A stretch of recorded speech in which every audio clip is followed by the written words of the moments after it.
새벽 기도에 나오신 모든 성도님을 예수님의 이름으로 환영합니다. 7월 샘물의 기도로 함께 기도하겠습니다. 새 계명을 너희에게 주노니 서로 사랑하라. 내가 너희를 사랑한 것 같이 너희도 서로 사랑하라. 너희가 서로 사랑하면 이로써 모든 사람이 너희가 내 제자인 줄 알리라. 요한복음 13장 34절 35절 말씀. 아멘. 마음 모아 샘물의 기도를 하나님께 드립니다. 먼저 우리의 믿음을 고백합니다. 주께서 심지가 견고한 자를 평강하고 평강하도록 지키시리니 이는 그가 주를 신뢰함이니이다. 아멘. 날마다 우리를 지키시는 하나님, 오늘도 주를 더욱 신뢰하며 나아가게 하여 주옵소서. 걱정, 염려 사라지고 오직 주의 평강으로 채우시고 우리를 지켜 주옵소서. 교회와 예배를 위해 기도합니다. 그리스도의 평강이 너희 마음을 주장하게 하라. 너희는 평강을 위하여 한 몸으로 부르심을 받았나니 너희는 또한 감사하는 자가 되라. 아멘. 교회를 한 몸으로 부르신 하나님, 함께 모여 예배하며 기도하기에 힘쓰는 거룩한 공동체가 되게 하소서.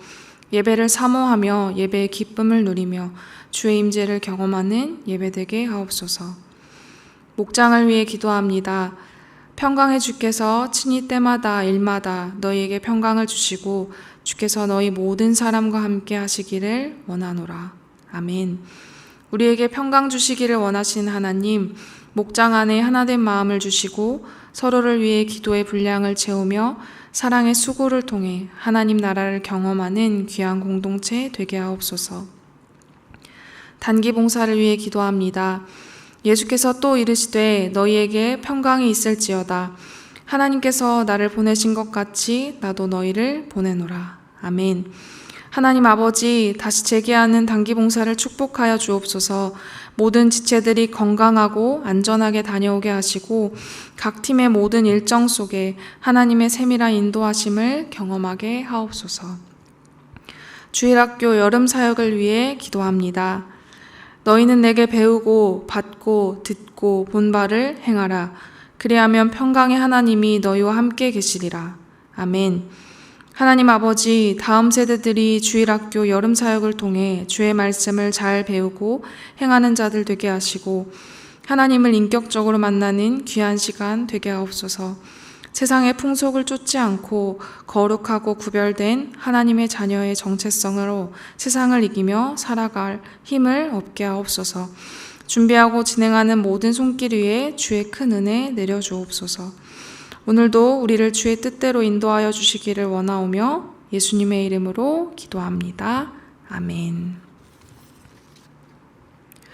오늘 함께 나눌 하나님 말씀은 역대상 11장 20절에서 47절 말씀입니다. 역대상 11장 20절에서 47절 말씀입니다.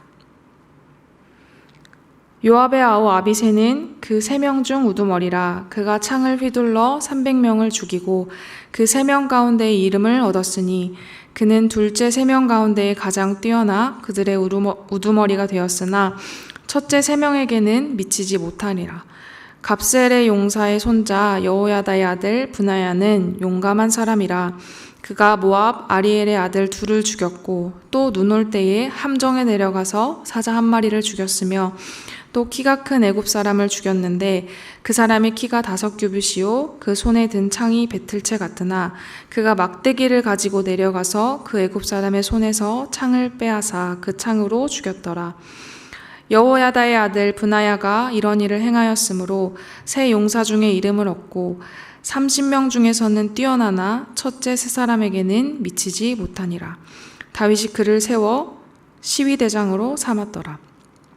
또 군사 중에 큰 용사는 요압의 아우 아사엘과 베들레헴 사람 도도의 아들 엘하난과 하롤 사람 사뭇과 블론 사람 헬레스와 드고아 사람 이케스의 아들 이라와 아나도 사람 아비에셀과 후사 사람 십부게와 아호와 사람 일레와 느도바 사람 마하레와 느도바 사람 바하나의 아들 헬렛과 베냐민 자손에 속한 기브아 사람 리베의 아들 이데와 비라돈 사람 브나야와 가스 시내가에 사는 후레와 아르바 사람 아비엘과 바룸 사람 아스마웻과 사알본 사람 엘리아바와 기손 사람 히셈의 아들들과 하랄 사람 사게의 아들 요나단과 하랄 사람 사갈의 아들 아히암과 우레 아들 엘리발과 무게랏 사람 헤벨과 블론 사람 아히야와 갈멜 사람 헤스로와 에스베의 아들 나아레와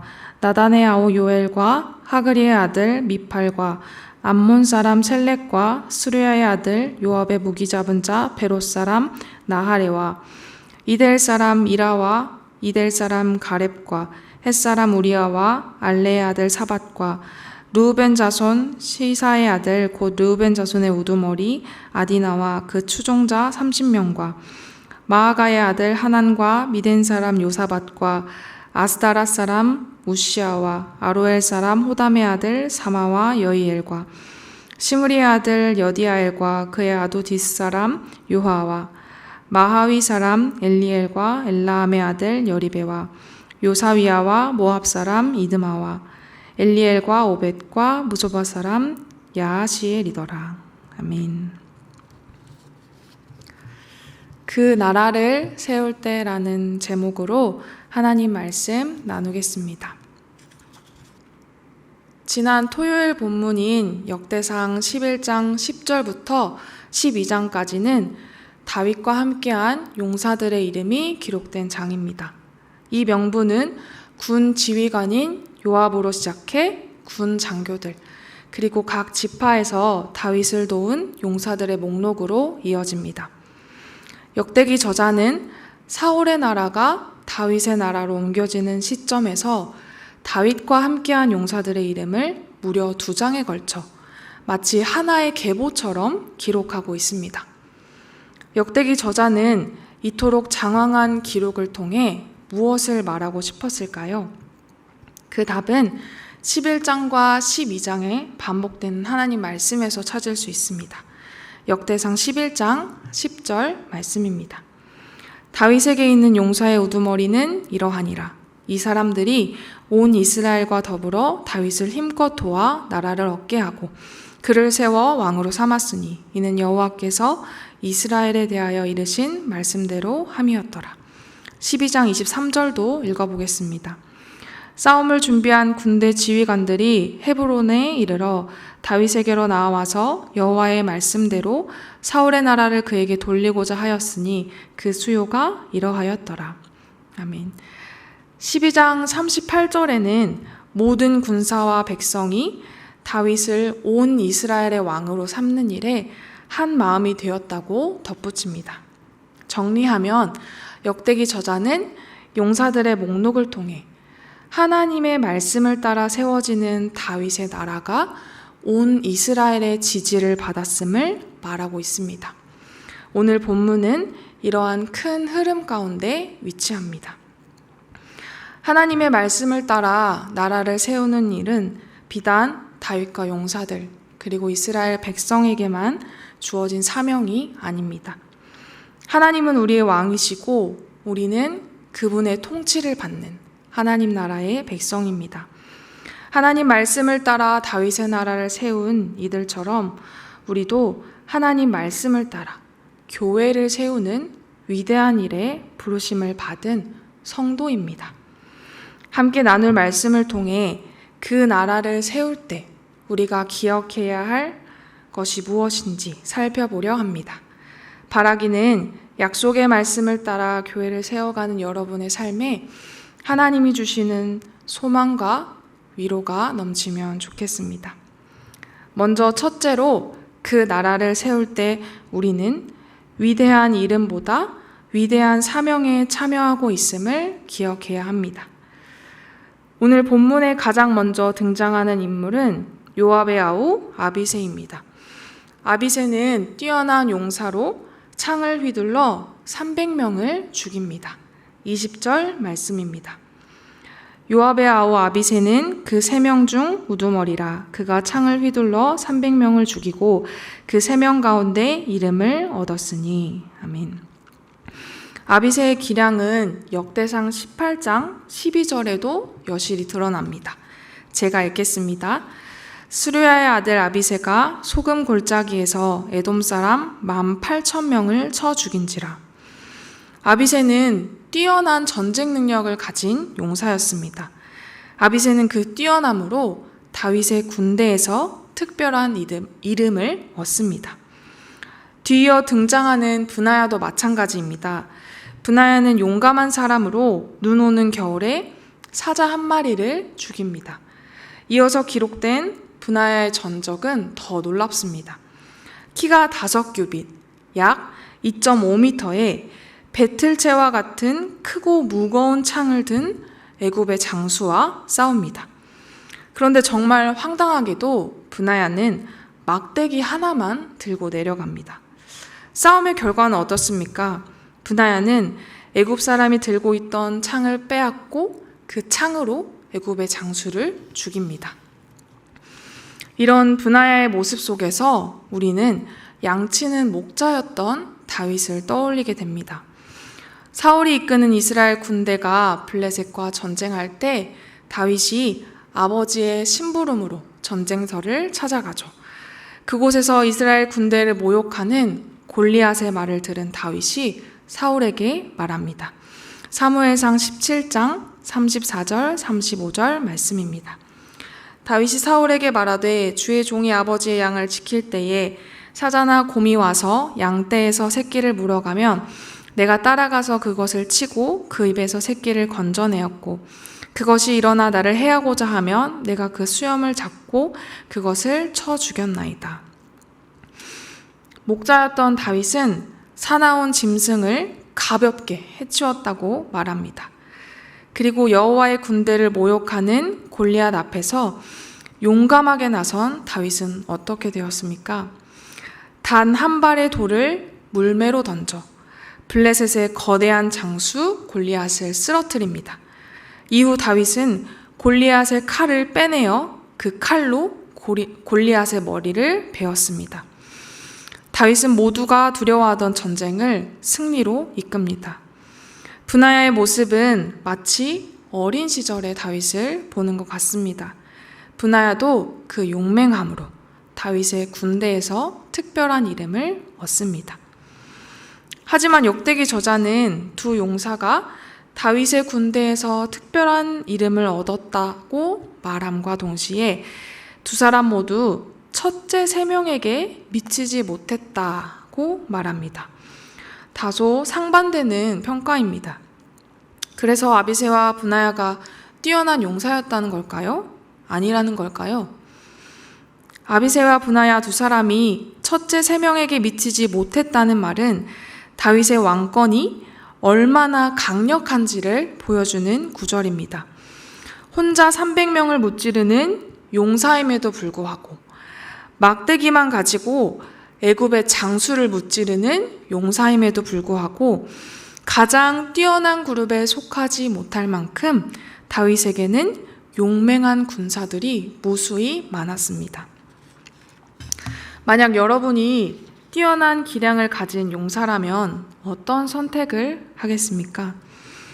비등한 실력을 가진 용사가 가득한 곳에서 이름을 떨치지 못하는 장수로 살기보다 명성을 독차지할 만한 자리를 선택하는 것이 온당해 보입니다. 용의 꼬리보다 뱀의 머리가 더 나을 것 같지만 이들은 앞서 읽었던 10절의 말씀대로 하나님의 말씀을 따라 다윗의 나라를 세우기 위해 모인 자들입니다. 하나님의 뜻을 이루는 일에 힘을 다하기로 결단한 자들입니다. 그들에게는 위대한 이름보다 위대한 사명이 먼저였습니다. 샘물 성도 여러분, 왕이신 하나님이 여러분에게 맡기신 자리는 어디입니까? 목사, 장로, 교사, 집사, 나에게 맡겨진 자리가 어디이든 우리는 그리스도의 몸을 세우는 같은 목표를 품고 지금 여기에 있습니다. 하나님이 맡기신 위대한 일에 참여하고 있고 쓰임받고 있습니다. 그런데 혹 내 이름 앞에 붙은 수식어에서 나의 존귀함을 찾고 있지는 않습니까? 그것이 마치 여러분의 능력과 가치를 전부 보여주는 것처럼 으스대거나 반대로 위축되어 있지는 않습니까? 우리에게 붙은 수식어가 아닌 우리에게 주어진 사명이 우리를 존귀하게 함을 기억하십시오. 여러분은 모두 위대한 사명에 참여하고 있는 성도임을 기억하십시오.